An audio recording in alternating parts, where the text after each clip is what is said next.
যেমন বাইবেলে বলে যে knock the door, it will be open unto you. যে বাইবেলে বলছে তুমি যদি চাও তখন তুমি সেটা পাবে। তো ভগবানকে আমরা দেখার জন্যে যদি ব্যাকুল হই এবং তার দরজায় সারাক্ষণ টকটক করতে থাকি, তাহলে ওটা খুলে যায়। ওরা বললো ওটা নাবান, আমরা দেখতে পাচ্ছি না, হয়ে গেল। তেমনি ভাবে এটা ভগবানকে দেখছেন না, আমাকে দেখছেন, কিন্তু ভগবানকে দেখতে গেলেও ওই রকম ভাবে করতে হবে। এখন যে ভগবান আমরা হতে পারি না, জানেন তো, আমরা ভগবান হতে পারবো কিন্তু দেবতা হতে পারি। দেবতা হওয়া সম্ভব। ভগবান হচ্ছেন ঈশ্বরের সেই শক্তি যিনি লীলা করছেন, সৃষ্টি করছেন, সবকিছু করছেন। তো তার সেই 6টা গুণ থাকতে হয়। আমরা দেবতা হতে পারি। তো দেবতা কি করে হতে পারি সেটা একটুখানি যতটা সম্ভব আলোচনা করব। যে আমার খুব শুনতে ভালো লাগছিল যে কৃষ্ণনাথানন্দজি কি সুন্দর করে উনি পরপর পয়েন্টগুলো বলছিলেন। অসাধারণ কথাগুলি, প্রত্যেকটি ঠাকুরের কথা এবং ঠাকুরের শিষ্যদের কথা এমন গুছিয়ে সুন্দর করে বলছিলেন, তা শুনতে খুব ভালো লাগছিল। মাঝে মাঝে সেই ঘোড়ার 50-50 খরগোশ, তো ঘোড়ার খরগোশে খুব সুন্দর এরকম করে আমি ওটা আবার নকল করব কোনো একটা জায়গাতে, এখানে বললে তো হবে না। তো এখন এইরকম কি সুন্দর কথাগুলি বলে বলে ওরা বোঝাবার চেষ্টা করছেন। তা 50-50 মানে ওই ঘোড়াটা হলে হবে না, খরগোশটাই একদম 100% হতে হবে। তো তখনই সেটা সুন্দর হবে। আমরা শুনছিলাম ওই যে যখন আমাদের এখানেতে স্বামীজি আমাদের রয়েছেন, তোমার নামটা কোথায়, সর্ববিদানন্দজি, ওর কথা ওকে না করতে পারি না, তার কারণ আমরা খুব গল্প গুজব করতাম আমাদের গৌহাটি আশ্রমে। তা এখন সমস্যা একটা বড় হলে একটা সমস্যা আছে, সেটা কি যে ওই ছোটবেলাকার বা অল্প বয়সের আনন্দগুলো নষ্ট চলে যায়। তখন হয় কি, বড়রা সব রাজত্ব চালাচ্ছে না, আমরা নিচে বসে বসে নানান রকম সব গল্প টল্প হতো যে কে দেশের প্রধানমন্ত্রী হলে ভালো হয় সেটা আমরা ঠিক করতাম। তারপরে দেশের কোনটাতে কি কোন টলে গিয়ে ঘুমিয়ে পড়তাম। তো এখন খুব সুন্দর সব চলতো গৌহাটিতে বসে বসে, ওই দিনগুলো আর পাওয়া যাবে না। ওগুলো তো চাটতেই হয় আস্তে আস্তে। তারপরে তো এই কানের পাশ থেকে চুল সাদা হচ্ছে, আর মাঝে মাঝে একটা লোক বলতো যে দিকে না তাকাবো সেই দিকেই গোলমাল হয়ে যায়। এই দেখুন না, মাথার পেছন দিকটা দেখিনি, গেছে চুলগুলো পড়ে। তো আমিও খেয়াল করে দেখলাম, তাই তো ওদিকে খেয়াল করিনি বলে সব পড়ে গেছে। তো এখন সেই জন্যই টুপি পরে থাকি। তো এখন এইরকম সব নানান রকম ঘটনা ঘটতে থাকে। জীবনে আনন্দ নেই তা কিন্তু না, আনন্দ আমাদের আছে, সঙ্গে সঙ্গে দুঃখটাও আছে। কিন্তু আনন্দটাই আমরা পেতে চাই, দুঃখটা নয়। কেন? কেননা আনন্দ থেকেই আমাদের সৃষ্টি, কি না? আনন্দটাই হচ্ছে আমাদের আসল, আনন্দ থেকেই আমরা উৎপন্ন হয়েছি। আনন্দেব খলু ইমানি ভূতানি জায়ন্তে। তো আমরা জাত হয়েছি, সৃষ্টি হয়েছি আনন্দ থেকে। সবাই আনন্দ পেতে চায়। এবার এই গত বছরে আমার মনে হচ্ছে মে মাসে রিয়াদ, ওখানে গেছিলাম। ওদের ওখানে একদম হার্টল্যান্ড অফ ইসলাম। তো ওরা ওখানে ধর্ম সম্মেলন করছে। আচ্ছা, এবারে ধর্ম সম্মেলন করলো, খুব সুন্দর, খুব বড়, ভাবা যায় না, প্রচুর পয়সা। তো আমার মতো একটা ছোট্ট মানুষকে ওরা নিয়ে গেছে শিকাগো থেকে, ফার্স্ট ক্লাস প্লেনে করে গেলাম। আমি বললাম দেখুন, আমি আবার একা একা ঘুরতে একটু ভয় পাই, কিন্তু বুঝতে পারি না। তারপরে হোটেলে থাকা, ওখানে চাবি নেই, এরকম একটা কার্ড থাকে, ওটা ধরলে খোলে আর তুলে নিলে বন্ধ হয়, সে খুব বিপদ। আর ওটাই দিলে আলো জ্বলে, নানান রকম উৎপাত আছে। তো আমি বললাম যে আমার সঙ্গে একটা লোক যাবে, তাকেও ফার্স্ট ক্লাসে দিল, বিরাট গাড়ি করে নিয়ে গেলাম। কি অসাধারণ হোটেল! ওখানে আগে রাজা থাকতেন, এখন ওটা হোটেল হয়েছে। ওইখানেতে মিটিং হলো। তো আমি ওদেরকে বললাম দেখুন, আমরা না 3টে মাত্র জিনিস তো চাই, তো কেন আমরা মানুষকে দিতে পারি না? রাজনীতির নেতারা, ধর্মীয় নেতারা, সামাজিক নেতারা, 3টি তো চাই আমরা, বেশি তো চাই না। একটা কি, আমরা বেঁচে থাকতে চাই। দ্বিতীয়টা কি, আমরা একটু জানতে চাই। তৃতীয়টা কি, আমরা একটু আনন্দ চাই। কি এমন আমরা চাইলাম? আর এই তিনটি দিলে তো আমরা উৎপাত করছি না। তারপরে তুমি যত রাজত্ব চালাও না। তো এই তিনটি কি কি, ওই আমাদের ঋষিরা ওরা বার করে ফেললো। আর বার করলো কি, আমাদের যেখান থেকে সৃষ্টি হয়েছে তিনি অনন্ত, চিরন্তন, তাই কোনো জীব মরতে চায় না। লক্ষ্য করে দেখুন, হিন্দুইজমে স্রষ্টা নেই তো। হিন্দুইজম তো বিজ্ঞান, বিচার করে করে হয়েছে। তো বিচারে করে যেটা হয়েছে সেটা রেকর্ড করেছিল, ওটাই বেদ। সেটাই আবার পরবর্তীকালে ছোট্ট করে উপনিষদ। এখন এটাতে বলছে সৎ। সৎ মানে চিরন্তন, ইটার্নাল। আমরা কেউ মরতে চাই না, পিঁপড়ে থেকে ডায়নোসরাস কেউ মরতে চাই না। কারণ কি, ওইটা আমাদের স্রষ্টা যিনি, তিনি হচ্ছেন চিরন্তন। আমরা জানতে চাই সমস্ত জায়গাকার সব খবর। ওটা মাঝে মাঝে একটু বিকৃত হয়, মাঝে মাঝে একটু কেউ কেউ বলে না এই পাশের বাড়ি কি একটা চলছে, চুপ কর, শুনি ভালো করে। তো তখন এই গসিপিং, ওটাও জানার প্রচন্ড বাসনা। কিন্তু জানাই তো একটা ভুল পথে জানছে, কিন্তু জানার উগ্র বাসনা আসে কোত্থেকে? যিনি, যার থেকে সৃষ্টি, তিনি হচ্ছেন জ্ঞান স্বরূপ আর আনন্দ স্বরূপ। তো সচ্চিদ আনন্দ স্বরূপ। তো ওই সৎ চিত্তটাকে এক করে আনন্দের সঙ্গে মিশিয়ে দিয়ে বলল, আনন্দ থেকেই আমাদের সব। তো সেই জন্যে আমাদের আনন্দটাই হচ্ছে আসল, আনন্দটা পেতে হবে। আপনারা কত কষ্ট করে বসে আছেন, ওই যে প্লাস্টিকের চেয়ারগুলোতে বেশিক্ষণ বসা যায় না, যদিও সাদা কাপড় দিয়ে ঢেকে ঢুকে মনে হয় কি সুন্দর দেখতে, কিন্তু অতটা।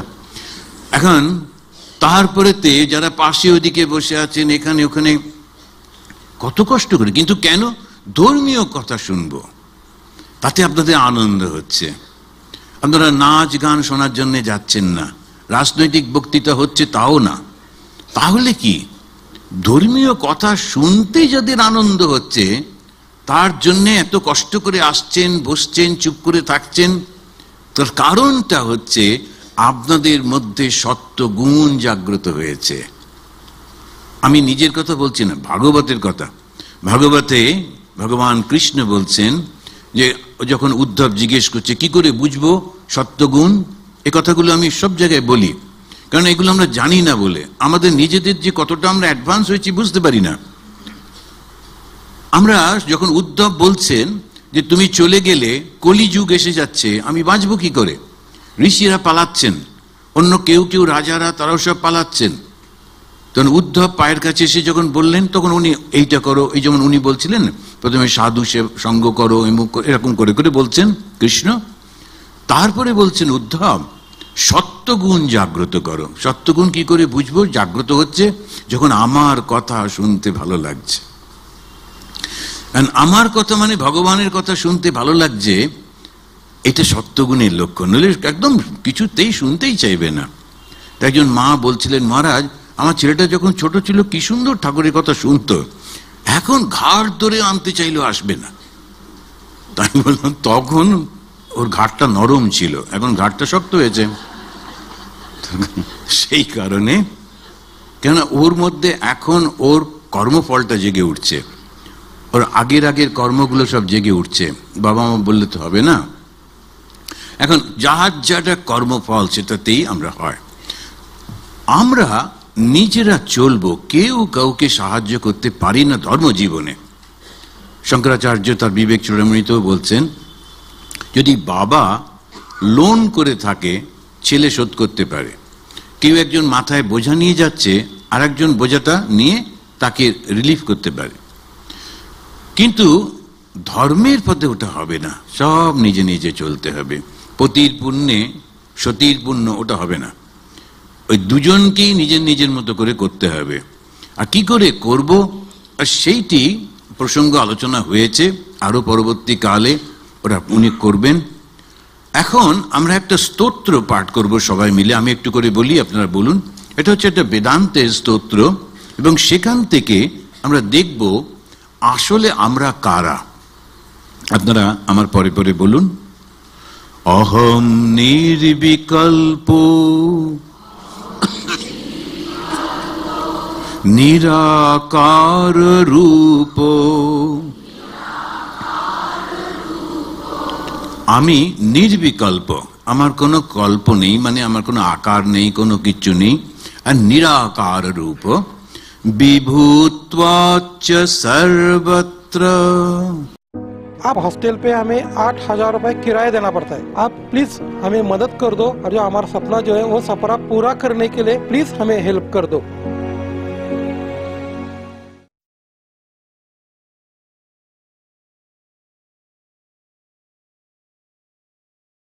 हरे कृष्णा। अरे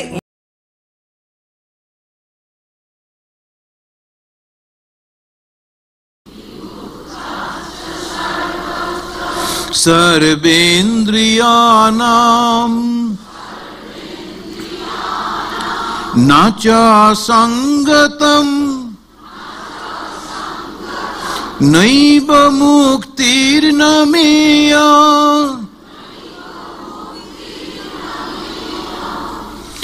चिदानंद रूप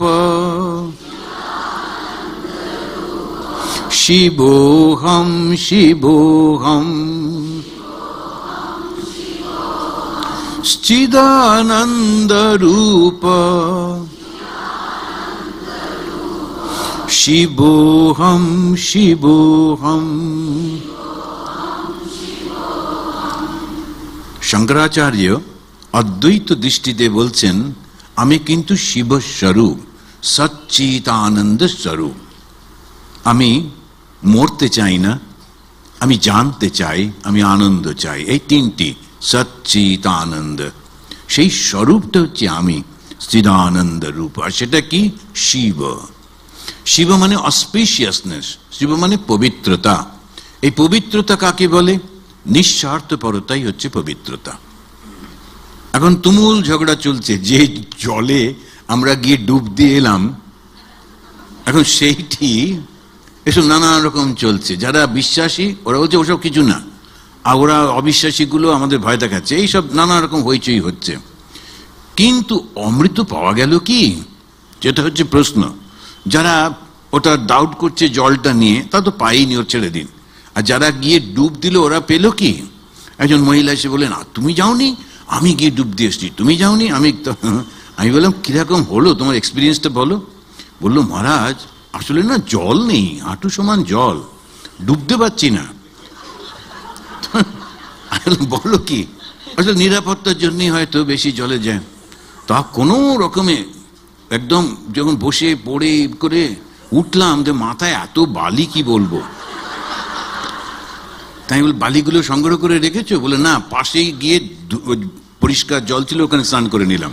আচ্ছা, সেটা বাড়িতে বসে করতে পারতাম তখন। এখন ভক্তি এমন একটা জিনিস, বিশ্বাস এমন একটা জিনিস, অমৃতের খোঁজে যাচ্ছি, আর প্রচন্ড অ্যাডভার্টাইজমেন্ট হই হই করে সব গিয়ে করছি। অবশ্য অমৃত পাওয়া যাবে যদি বিশ্বাসটা থাকে, ভক্তিটা থাকে। অমৃতটা কি? অমৃত হচ্ছে আনন্দটা। যখন আমার মনটা, মা শ্রী শ্রী সারদামণি দেবী বলছেন, যখন উনি দক্ষিণেশ্বরে থাকতেন এই ছোট্ট ঘরটার মধ্যে, সেখানে একেবারে ঘোরাফেরা করা যায় না। আমাকে যদি ওখানে এক মাস থাকে পাগল হয়ে যাব। আর সেখানে মা বছরের পর বছর থাকতেন, তারপরে ওর বন্ধ চতুর্দিকটা। আর তারপরে ওনার শাশুড়ি মা ওখান থেকে একবার করে হাঁক দিচ্ছেন, উনি ছুটে যেতে গিয়ে প্রায় মাথায় ধাক্কা খাচ্ছে, কত রকমের। কিন্তু বলছেন তখন আমার হৃদয়ের মধ্যে Your holiday countdown starts now. Pack your bags, book your flight tickets. Enjoy the journey. Fly across India and make memories that last. Save up to ₹2,500 on domestic flights. Start your dream holiday. Book your flight today. Only on Yatra.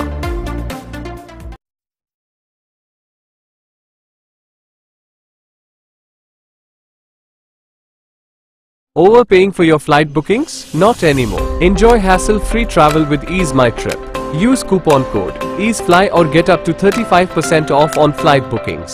So, why wait? Visit easemytrip.com or download app now.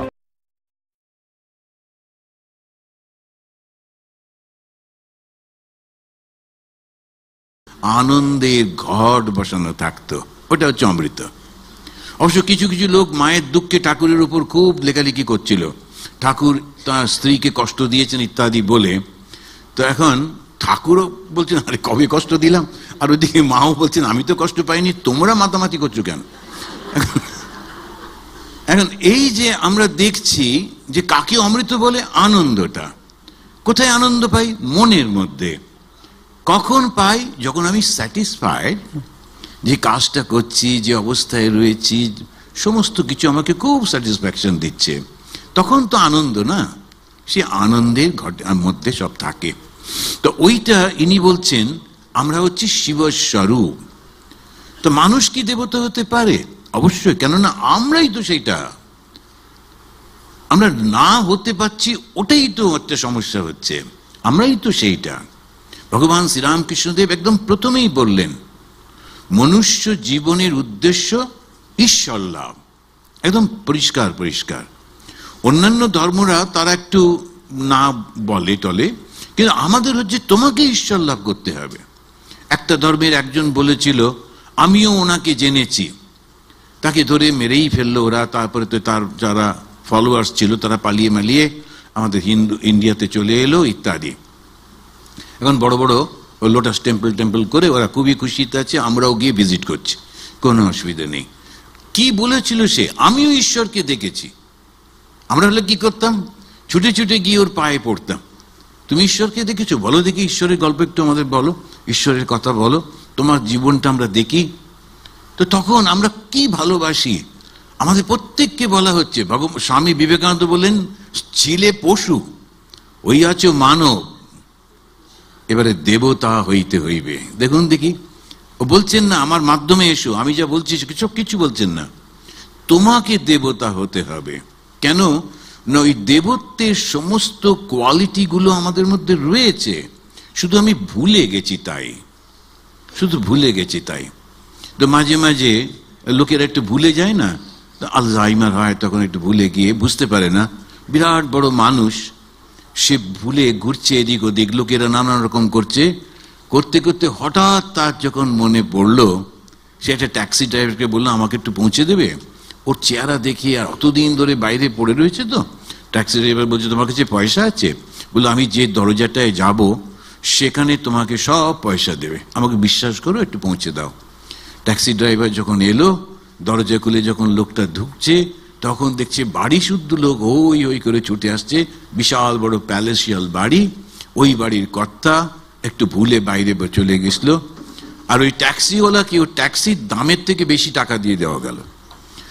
এখন এইটা কি হলো? ও ছিল রাজা, শুধু মাঝখানে একটু ভুলে গেছিল। আমরাও তাই আছি, দেবতাই, মাঝখানে একটু ভুলে গেছি। ওই যে ভুলে গেছি, এখন যে পথ খুঁজছি, ওই পথ খুঁজতে গিয়ে আমি বলছি আমি আমি আমি, ওইটা একটু পথ ভোলার কারণ, ওটাই আমাদের ভগবানকে ভুলে যাওয়ার কারণ। তো আপনাদের অনেকবার আমি বক্তৃতায় বলেছি, একটা বাড়িতে গেছিলাম, গিয়ে ওরা বৈঠকখানায় বসিয়ে ওরা ভেতরে গেছে, একটা ছোট মেয়ে কোথায় খেলছিল, দৌড়ে এসে ঢুকলো, ঢুকিয়ে আমাকে দেখে প্রথমে একটু ভয় পেয়ে গেল, তারপরে এক পা করে এগিয়ে এসে বলছে তুমি কে? তা আমি বললাম আমি তো সেটাই খুঁজছি গো, আমি কে ওটা জানতে পারলেই তো হয়ে যেত। ও খুব কনসার্ন হয়ে ভেতরে চলে গেল। খানিকক্ষণ পরে এসে বলছে তোমার নামটাও মনে পড়ছে না। তা আমি বললাম আর একটা সমস্যা করছো, ঠিক আছে ওইটুকু মনে আছে, তারপর দেখা যাক কি হয়। এখন ওই যে আমি কে ওটা বুঝতে পারছি না, আমি কি দেহ? তখন বেদান্ত বলল না তুমি দেহ নাও, কিন্তু কেন? ওটা পরিবর্তন হয়ে যাচ্ছে। তাহলে আমি কি মন? না তাও নাও, কেন কি মনটারও পরিবর্তন হয়ে যাচ্ছে। তাহলে আমিটা কে?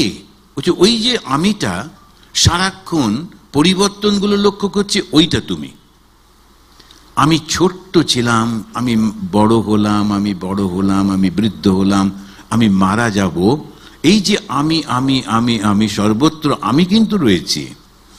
আমার মনটা পাল্টে যাচ্ছে, শরীরটা পাল্টে যাচ্ছে, আমি কিন্তু রয়েছি, ওইটা তুমি।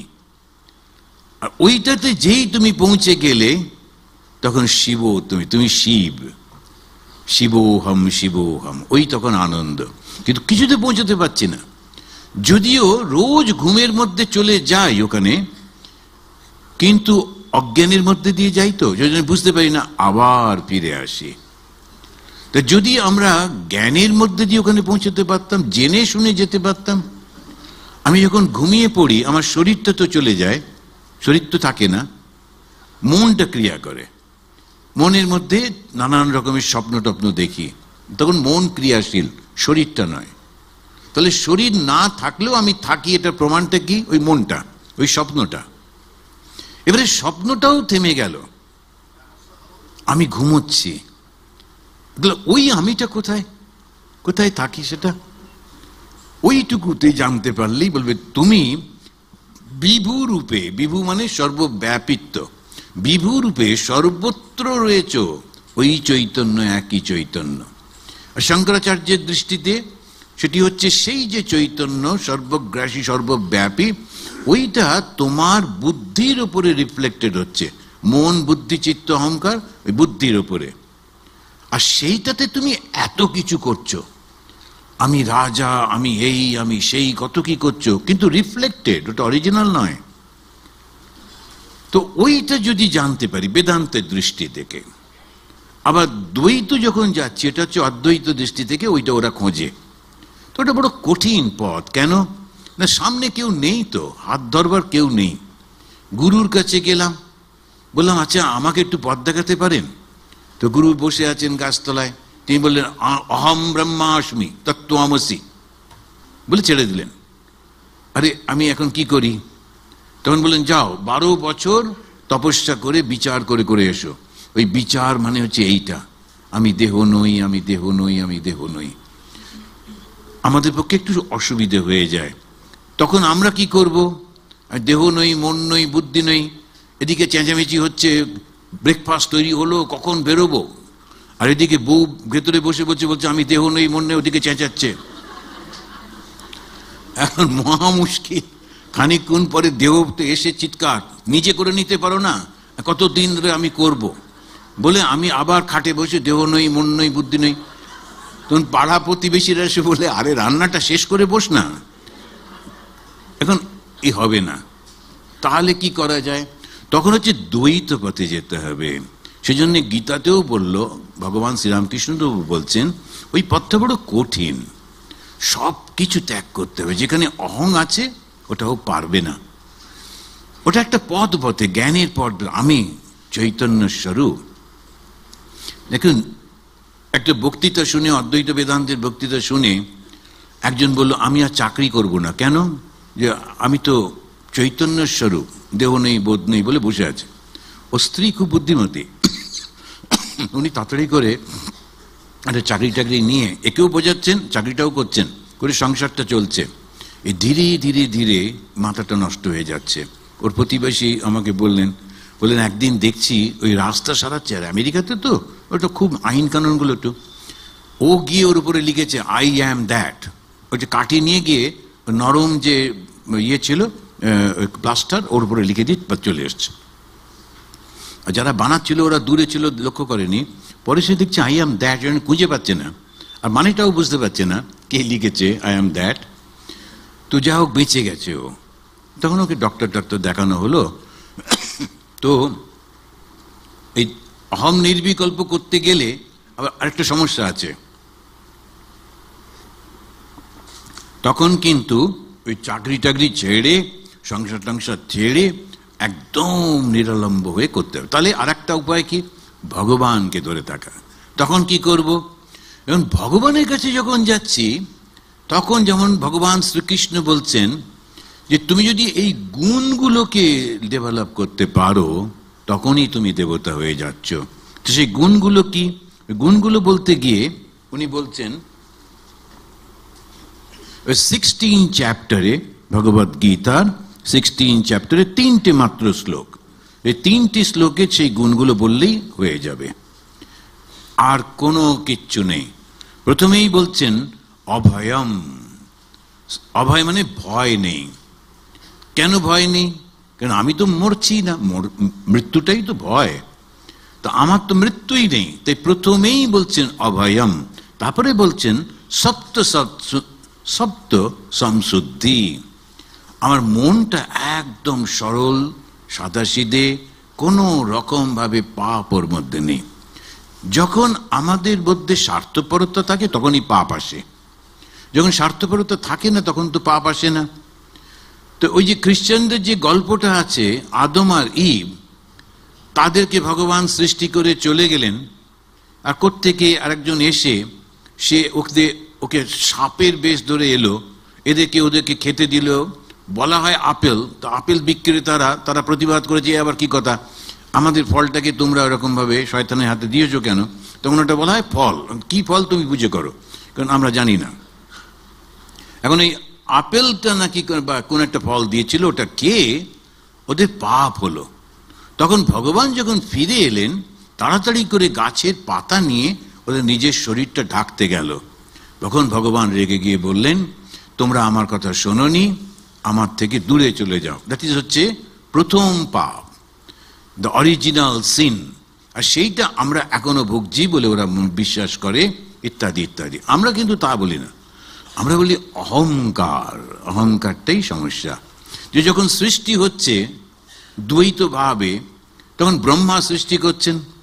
তা ব্রহ্মা যখন সৃষ্টি করছেন এক এক করে করে করে, তো তিনি সৃষ্টি করলেন 12 মুনিকে, 4টে ব্রহ্মচারীকে ইত্যাদি। ও সবগুলো বলে, এই তোমরা গিয়ে সংসার করো, কেননা পরম পিতা তিনি বলেছেন গিয়ে এরকম ভাবে সংসার করতে। ওরা বলে, ও সব সংসারের মধ্যে আমরা নেই, তুমি আমাদের সৃষ্টি করেছো, খুব ভালো। 12 জন ঋষি গিয়ে বসে পড়লো ধ্যানে। আবার সনক, সনন্দ, সনাতন, সনত কুমার, ওরাও বললো আমাদের দ্বারা হবে না। তখন ব্রহ্মা ভাবছেন, আরে কোথায় সমস্যাটা, কেন এরা আমার কথা শুনছে না? তারপর আবার উনি ধ্যানে বসলেন। তারপর দেখলেন আসলে ওনার থেকেই সৃষ্টি করছেন, সেখানে তমগুণ নেই, তো রজগুণ নেই, শুধু সত্য। ফলে ওরা ওই সংসারের দিকে যাচ্ছেই না। তখন উনি প্রজাপতি সৃষ্টি করলেন। এই প্রজাপতির মধ্যে একটু রজ এবং তম ঢুকিয়ে দিলেন। প্রজাপতি সৃষ্ট হয়েই বলল, পিতা বলুন আমি কি করব, আমি করে দিচ্ছি। তখন বললেন, যাক এটাকে পাওয়া গেছে। এবার আমি যখন বলছে আর কোনো সমস্যা নেই। ওইটা প্রথম খ্রিস্টানদের দৃষ্টি দিয়ে বলতে গেলে the first sin, original sin, আমি, অহম। এই অহম আমাকে ঈশ্বর থেকে আলাদা করে দিল। একেবারে ঈশ্বর ছিলামই তো, যেই আমি বললাম অমনি আলাদা হলাম। ঠাকুরকে যখন মাস্টারমশাই জিজ্ঞেস করছেন, আচ্ছা ভগবানকে কি দেখা যায়, ঈশ্বরকে দেখা যায়? টক করে উনি একটা গামছা মাঝখানে ধরে বলছেন, তুমি আমাকে দেখতে পাচ্ছ? তো জীব হচ্ছেন মাস্টারমশাই, ঈশ্বর হচ্ছেন ভগবান শ্রীরামকৃষ্ণ। মাঝখানে একটা পর্দা রয়েছে, আর সেটার জন্য দেখতে পাচ্ছেন না। ওই পর্দাটাই হচ্ছে মায়া। আবার যদি আমরা সংজ্ঞাটা দেখি, খুব মজার।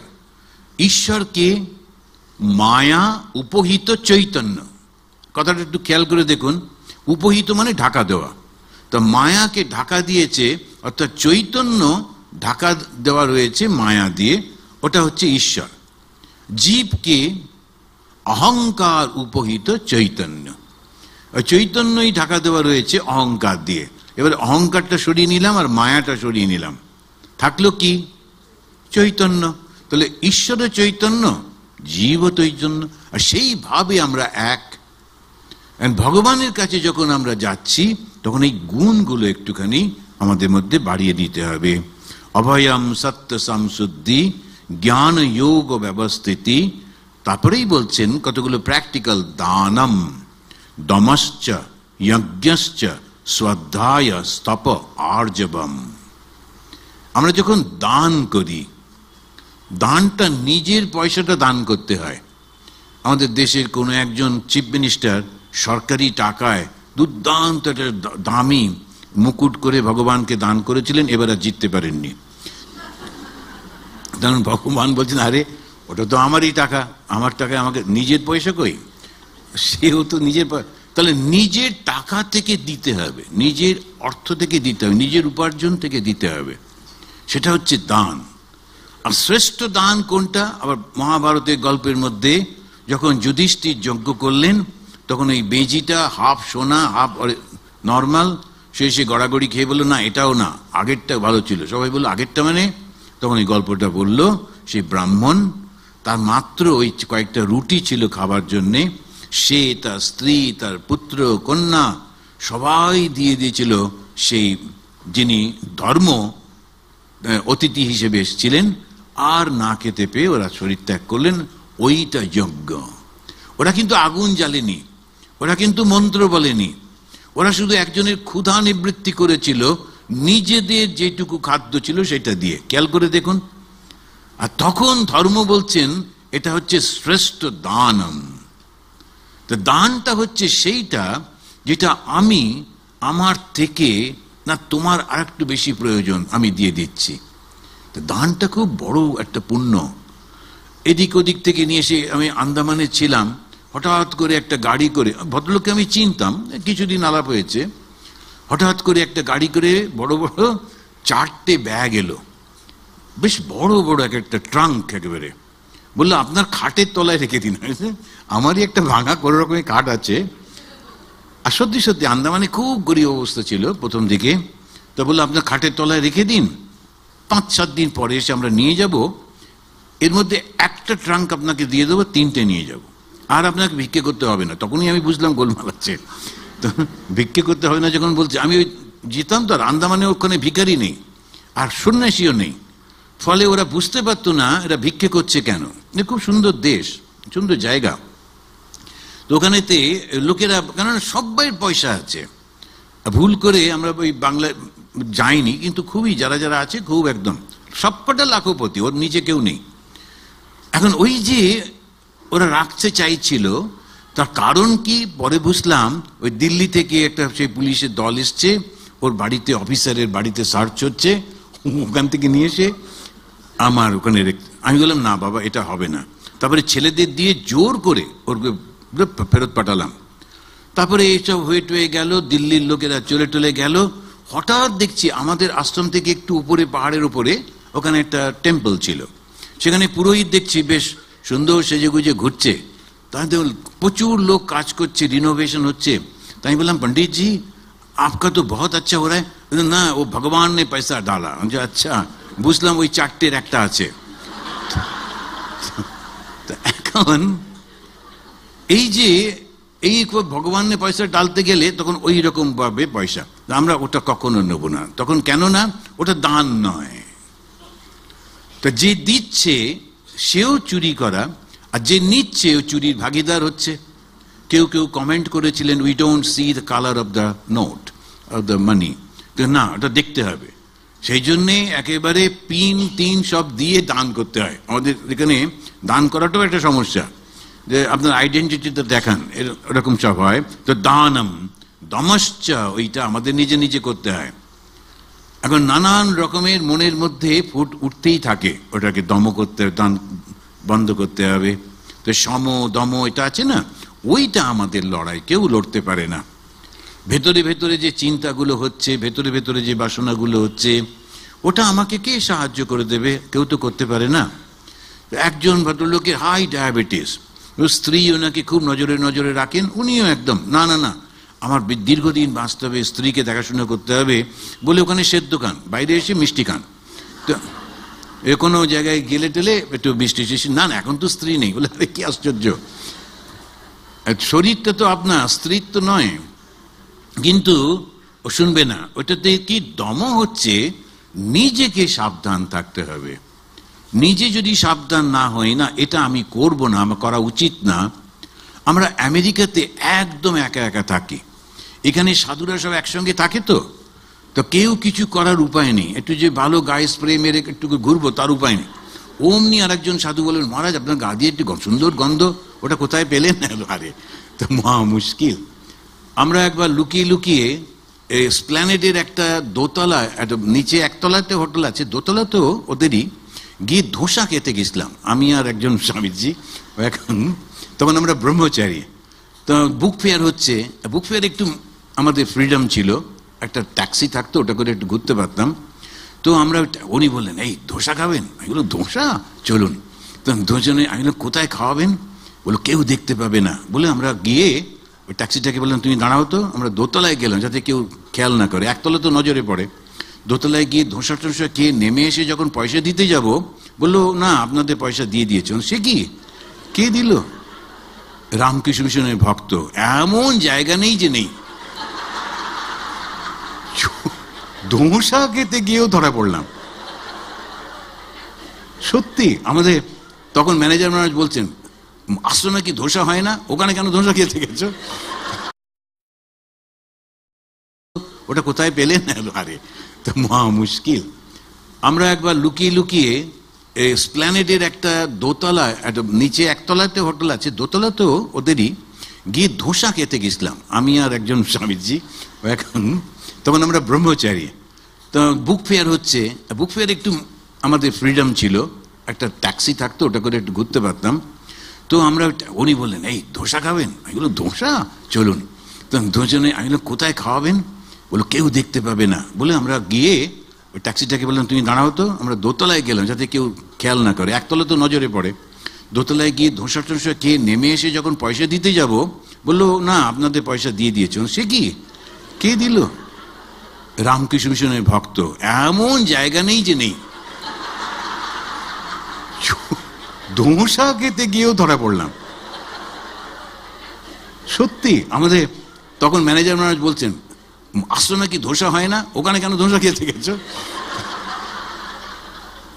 এখন এই যে সমস্ত সময় দমটা নিজের কাছে, ওটা কোনো উপায় নেই।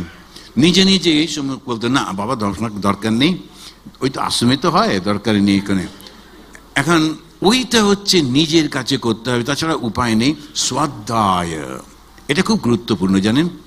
নিজে যদি আমরা একটু পাঠ না করি, নিজে যদি অধ্যয়ন না করি, আর যদি পাঠ করতে না পারি, অন্তত শোনা, রোজ একটু করে শোনা বা অধ্যয়ন না করলে মনটা পরিষ্কার থাকে না। ওই জন্য খানিকটা পাঠ করতে। কি পাঠ করব না, সুনীল গঙ্গোপাধ্যায় সেই সময় পড়ে বসে আছি, ওটা পড়লে তো হবে না। একেবারে যারা, এই যে উনি যে যে বইগুলো রেফার করছিলেন দেখেছেন, স্বামী তুরীয়ানন্দ, স্বামী ব্রহ্মানন্দ, স্বামী শিবানন্দ, ওদের জীবনী। কেন? ওরা হচ্ছেন আপ্ত। আপ্ত মানে যারা ঈশ্বরকে দর্শন করেছেন।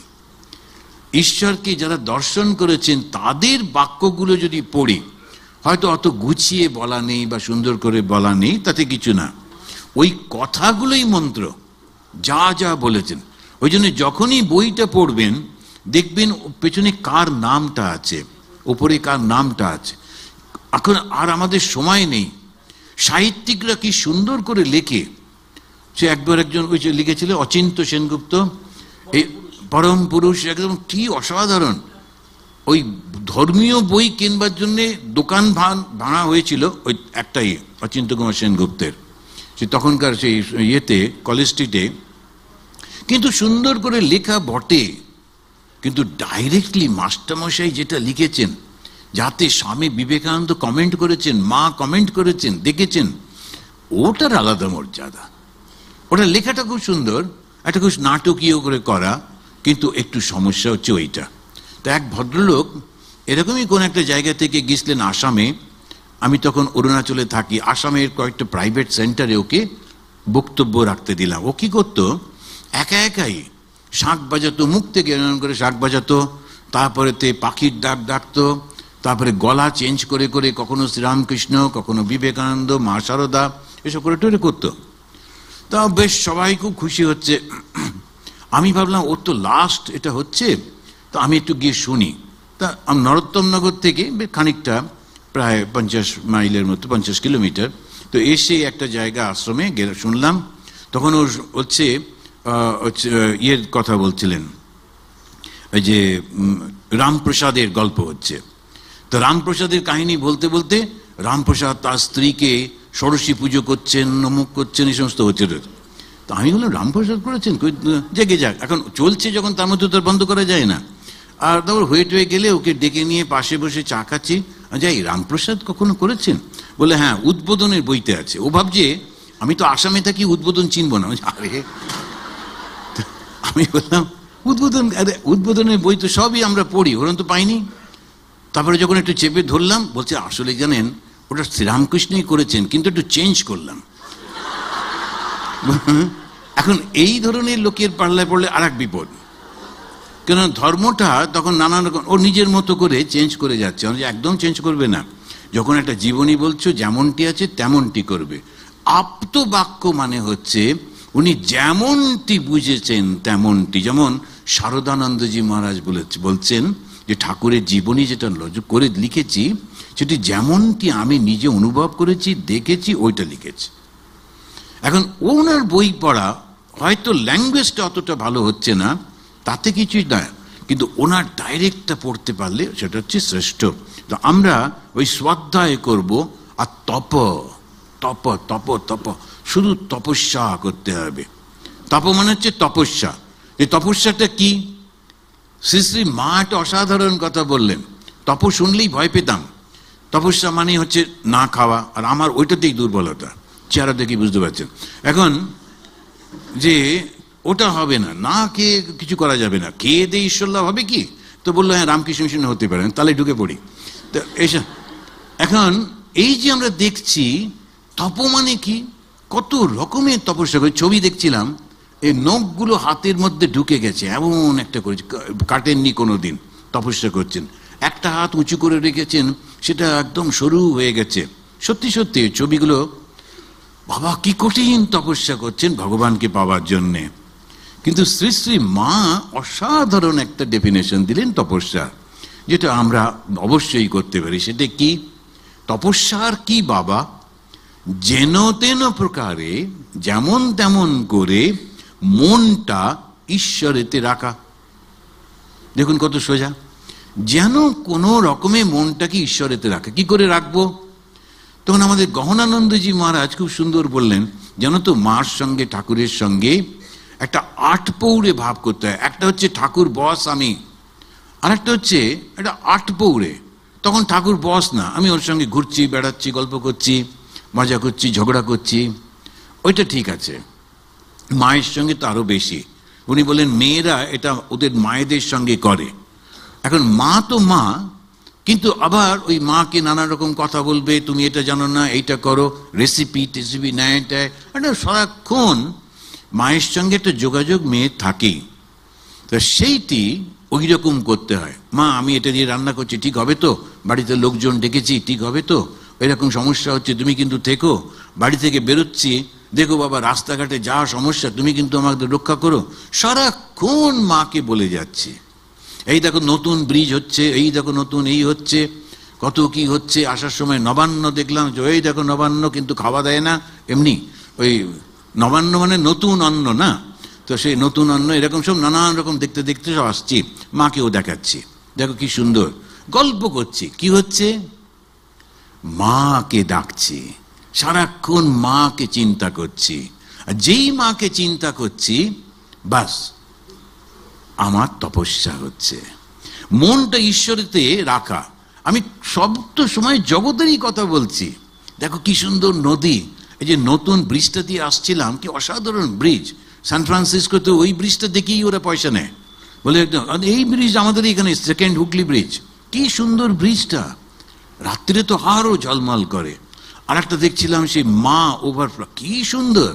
ওরে বাবা, ওখানেতে শিকাগোতে একবার নিয়ে গেল দেখাতে, কি না এই শীতকালেতে ওরা লাইট টাইট দিয়ে সাজায়, সব লোক ওখানে দেখতে যায়। আমি বললাম এই লাইট, আমাদের চন্দননগরের লোকেরা যা লাইট দিয়ে সাজায় তুমি ভাবতে পারবে না তোমরা। এই কলকাতায় এসে দেখলাম কি লাইট, কি সুন্দর সুন্দর।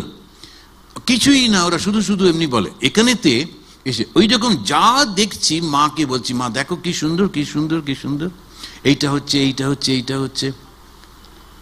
এখন এই যে সারাক্ষণ মাকে ডেকে যাচ্ছি, মার সঙ্গে কথা বলছি, আমি জব করছি না কিন্তু কথা বলছি, আর সেটাই হচ্ছে তপস্যা। কেননা সব কিছুর মধ্যে মাকে রাখতে পারছি, এটা আমরা করতেই পারি, এটা আমরা করতেই পারি। কারণ বকবক তো সবসময় করি মনে মনে, লোকেরা শুনতে পায় না বটে, কিন্তু করি কি না? কে বকবক করেন না? হ্যাঁ, ওইটাই যখন অন্যের সঙ্গে হয় তখন মহারাজ ধমক দেয়, চুপ করুন। কিন্তু মনে মনে যখন করছি তখন তো আর মহারাজ বুঝতে পারছেন না। আর ওই মনে মনেটা অন্য লোকের সঙ্গে না করে মায়ের সঙ্গে করা। সৃষ্টি মা খুব একেবারে, আর ধৈর্যের তো শেষ নেই। ঠাকুরকে ওরকম বেশি বললে হয়তো একটু ধমক ধমক দেবে, আর নয়। স্বামীজির ধারে কাছে যাওয়া মুশকিল, গেলেই বলবে অন্যের দুঃখেতে মন কাঁদে না, নিজের জন্য আবার বিপদ, নিজের দুঃখ আবার অন্যের দুঃখ। এখন এই সমস্ত জন্য মা তাকে ওই যে আমরা করব সেটা হচ্ছে আর্যবম। আর্য মানে সরলতা, কখনো ঘুরিয়ে ফিরিয়ে লুকিয়ে চুরিয়ে কোনো কিচ্ছু না। যেন মা একটু গোলমাল করে ফেললাম, একজনকে না একটু মিথ্যে কথা বলতে হলো, তো কি করব, উপায় ছিল না। মিথ্যে না বললে সমস্যা হতো। আমি যাচ্ছিলাম এই ধর্ম সম্মেলনে, তারপরে ওরা বলল আসবো। এখন ছেলের বাড়ির শ্বশুর, তাকে না বলা যায় না, তখন আমরা বললাম হসপিটালে যাচ্ছি। আর শ্বশুর বলল যাও যাও ঘুরে এসো, ভালোভাবে ফিরে এসো। আমিও ঘুরে একটা মিথ্যে তো বলে দিয়েছি, কিন্তু এসেছি এখানে, সেটা কি উচিত হবে? এটা ভুল করে ফেললাম, পাপ করে ফেললাম, ক্ষমা করে দাও। ওটাও কিন্তু সরলভাবে মাকে আমরা বলছি ভুল করে ফেলেছি। আর যখন ভুল করেছি, যখন বারবার বলছি মাকে যে আমার একটা ভুল হয়ে গেছে, তো মা কিন্তু ঠিকভাবে না, ওটা ঠিকই আছে। জানেন মা একবার কিরম বলছেন, একটি লোক লিখেছেন মাকে একটা চিঠি, বলছেন মা এই যে কর্মটা করি তাতে আমাকে একটু মিথ্যে বলতে হয়, তো ঠাকুর তো মিথ্যে বলতে বারণ করেছেন, তাই ভাবছি চাকরিটা ছেড়ে দেবো। মার কি উত্তর দিলেন, লেখো তো, লেখো ওকে, খবরদার চাকরি ছাড়বে না। তুমি চাকরির ক্ষেত্রে যদি একটু মিথ্যা বলতে হয় ঠাকুরের কাছে ক্ষমা চেয়ে নেবে। যে লিখছিল সে থেমে গেছে, বলছে না ঠাকুর তো বারণ করেছেন। বলছেন যদি ওর চাকরি চলে যায়, ওর বউ ছেলে মেয়েকে খাওয়াতে ওকে ডাকাতি করতে হবে, চুরি করতে হবে, ওর থেকে এটা ঠিক আছে। দেখুন কত প্র্যাকটিক্যাল। তবে এই সুযোগটা নেওয়া দরকার নেই, কিন্তু এখন কথাটা হচ্ছে একটা প্র্যাকটিক্যাল অবস্থায় আমি খুব ভালোর জন্য আমি যদি মিথ্যে বলি, খুব একটা ভালো কাজ করব। কিরকম? স্বয়ং ভগবান কৃষ্ণ তিনি হাজার হাজার লোকের প্রাণ বাঁচাবার জন্যে যুধিষ্ঠিরকে বললেন একটা কি মিথ্যে কথা বলো। দেখুন কিরকম পরিষ্কার। যুধিষ্ঠির একটু কিছুতে বলবে না প্রথম দিকে, তারপরে সবাই চেপে ধরলো। ভীম গিয়ে একটু চেষ্টা করছিল, কিন্তু ভীমকে বিশ্বাস করছে না, বলে তুমি 500টা মিথ্যে কথা বলো, তার মধ্যে এটাও। এখন যুধিষ্ঠির ভগবানের কথাতেও অতটা বিশ্বাস হলো না, গিয়ে পরে একটু নাকি বলেছিল, কে শুনেছিল আমি জানি না, কিন্তু ওরা বলে ইতি গজ। এখন ইতি গজটা যেটা বলেছিল বলে ভগবান কথা বিশ্বাস করেনি বলে ওকে একটু নরক দর্শন করতে হয়েছিল। কিন্তু ভগবান বলছেন, কেন বলছেন? তখন আবার উত্তর দিচ্ছেন বেদব্যাস, বলছেন মানুষের কল্যাণের জন্য যদি মিথ্যেও বলা হয় ওটাই সত্য। তো সত্যটা কি? সত্যটা বলা হচ্ছে যে ধর্ম মানেই সত্য। আবার বেদব্যাস সেটা ব্যাখ্যা করতে গিয়ে বলছেন বহু মানুষের কল্যাণের জন্যে যদি মিথ্যাও হয় ওটাই সত্য, যেটা ভগবান শ্রীকৃষ্ণ যুধিষ্ঠিরকে করতে বলেছিলেন। তো ওইটাই আমরা দেখব। এরপরে আর ব্যাখ্যা করছি না, এগুলো আপনারা জানেন। অহিংসা, সত্য, অক্রোধ, ত্যাগ, শান্তি, অপৈশুনম, দয়া, ভূতেষু অলোলুপ্তম, মার্দবম, রি অচাপলম, তেজ, ক্ষমা, ধৃতি, শৌচম, অদ্রোহ, নাতিমানিতা, ভবন্তি সম্পদম দৈবীম। এটা হচ্ছে দৈব সম্পদ। দেখুন দৈব সম্পদ কোনটা? এইটা দৈবীম আর মার্দবম, রি অচাপলম ইত্যাদি। তো এই যে দৈব সম্পদগুলো আমরা দেখলাম, এই দৈব সম্পদ যদি পেয়ে যাই তাহলেই আমরা দেবতা হয়ে যাচ্ছি। তা দেবতা মানে কি? মানুষ কি দেবতা হতে পারে? মানুষ তো দেবতাই আছে, শুধু দেবতা থেকে একটুখানি ভুলে গেছে সে, ভুলে গিয়ে সে ঘুরছিল। এখন সাধু সঙ্গ করতে হবে। আর গীতার থেকে সাধু সঙ্গ আর কোনটা হবে? ভগবান শ্রীকৃষ্ণ স্বয়ং তার কথা শুনছি, সেই সাধু সঙ্গ যখন করছি তখন আমরা দেখছি এই 26টা গুণ যদি আমরা ডেভেলপ করতে পারি। বেশিরভাগ কিন্তু আমরা করি, ঠিক বুঝতে পারি না।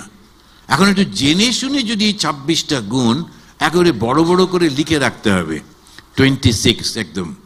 আর রোজ একটু দেখতে হবে আচ্ছা কোনটা আমার কম আছে, কোনটা একটু বেশি হলো।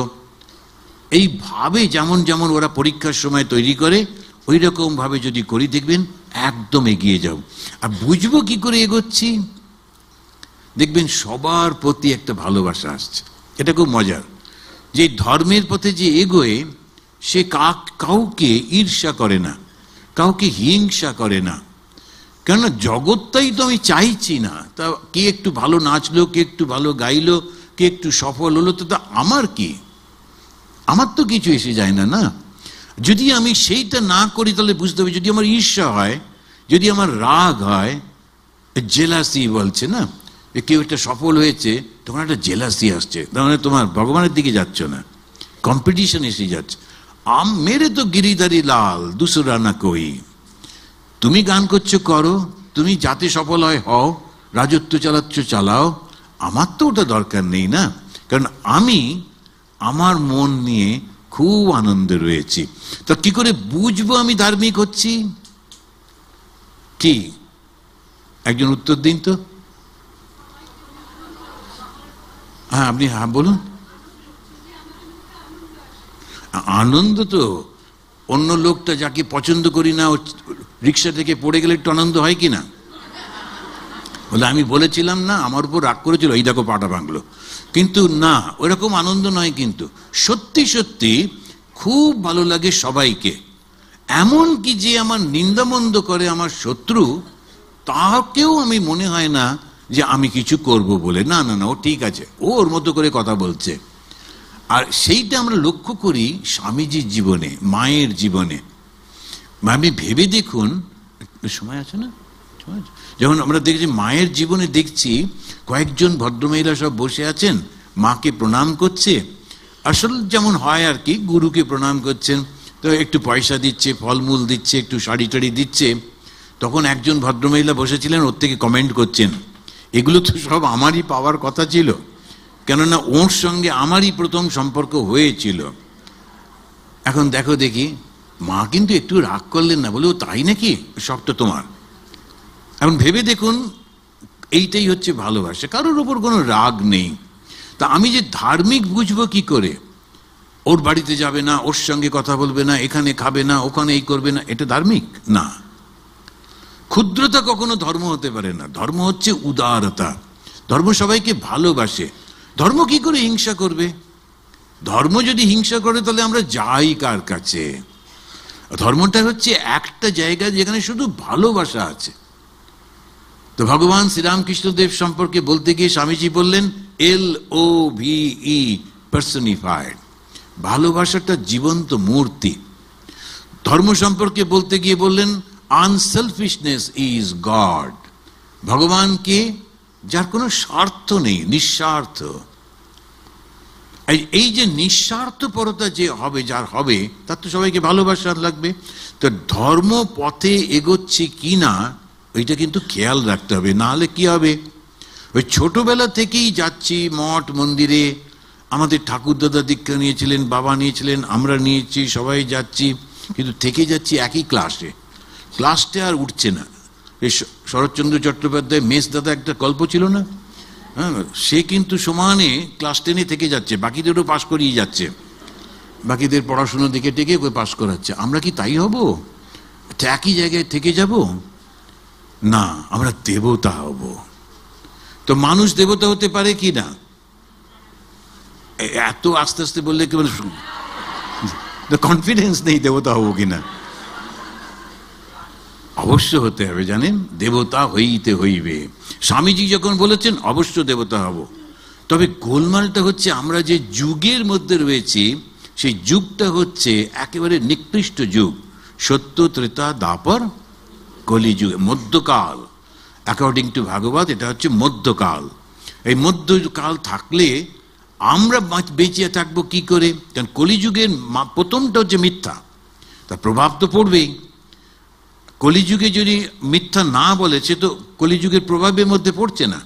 এই কলিযুগকে কাউন্টার করবার জন্যে, তাকে রোকবার জন্যে ঠাকুর এসে বললেন সত্য কথা কলির তপস্যা।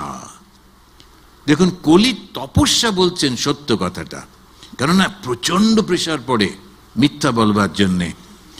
তো একটা ছেলে আমার কাছে আন্দামানে এসছিল, খুব ভালো ছেলে।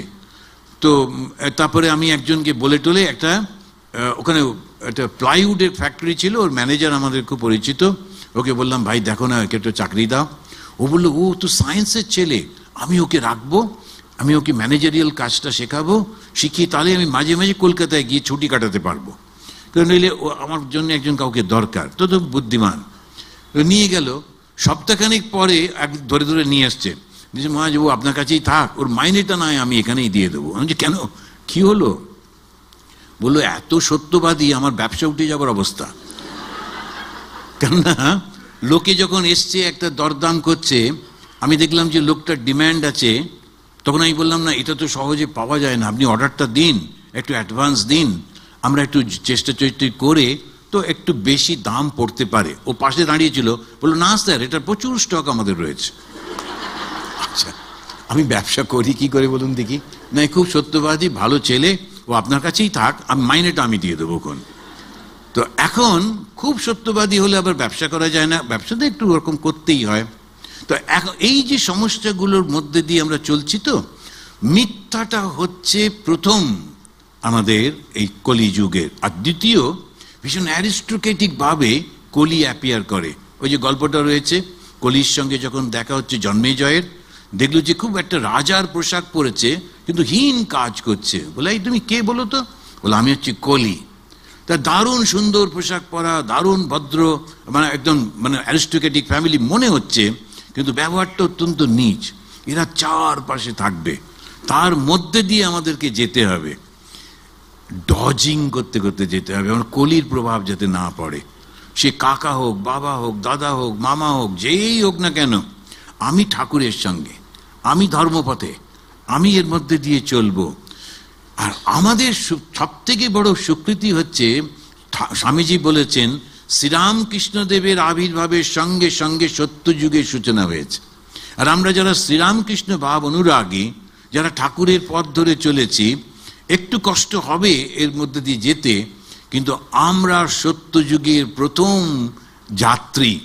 আর সত্যযুগ যখন আসবে তার প্রথম হচ্ছে আমরা যাচ্ছি। আর খানিকটা কথা বলতে পেরে, জয় ঠাকুর, জয় মা, জয় স্বামীজি।